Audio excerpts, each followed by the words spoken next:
America నుంచి ఇప్పటికీ 1,000 మందిని పంపించారు. మొన్న 100 మందిని ఏమో పంపించారు కదా, 18,000 మందిని పంపిస్తున్నారు. అక్కడ జైళ్ళల్లో ఉన్నటువంటి చొరబాటుదారులుగా అక్కడ చిక్కుబడినటువంటి వాళ్ళు టోటల్గా 7.5 లక్షల మందిని నిబంధనలకు విరుద్ధంగా ఉన్నారంటున్నారు. వాళ్ళని ఎలా పంపిస్తారు ఏంటి అనేది ఇప్పుడు మోడీ వెళ్తున్నాడు కాబట్టి ఆ చర్చల తర్వాత తేలుతుంది. బట్ వాళ్ళు డిపోర్ట్ చేయాలనుకున్నాక ఆపే శక్తి ఎవరికి లేదు.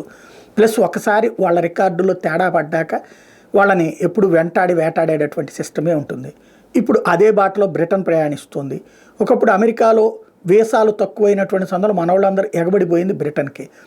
అదే సందర్భంలో బ్రిటన్లోకి వెళ్ళినా కూడా మనం అక్కడ చొరబాటుదారులు ఎవరైతే ఉంటారో వాళ్ళకి అక్కడ తిండికి ప్రాబ్లం లేదు, వాళ్ళకి ఉండటానికి ఇస్తారు. ఇట్లాంటి కారణాల మీదన చాలామంది వలసలు వెళ్ళడం ప్రారంభించారు. మనకి ఇక్కడ లక్షలు ఖర్చు పెట్టి అప్పులు చేసైనా సరే ఆ దేశాలకు పోవడం అలవాటైపోయింది. ఇప్పుడు అక్కడి నుంచి తిప్పి పంపడం అన్నటువంటిది ప్రారంభమైంది. దాదాపుగా 600 మందిని ఇప్పుడు అరెస్ట్ చేసింది బ్రిటన్ ప్రభుత్వం. అక్రమంగా పనిచేస్తున్న వాళ్ళని ఆయా దేశాలకు పంపించడం ప్రారంభించింది.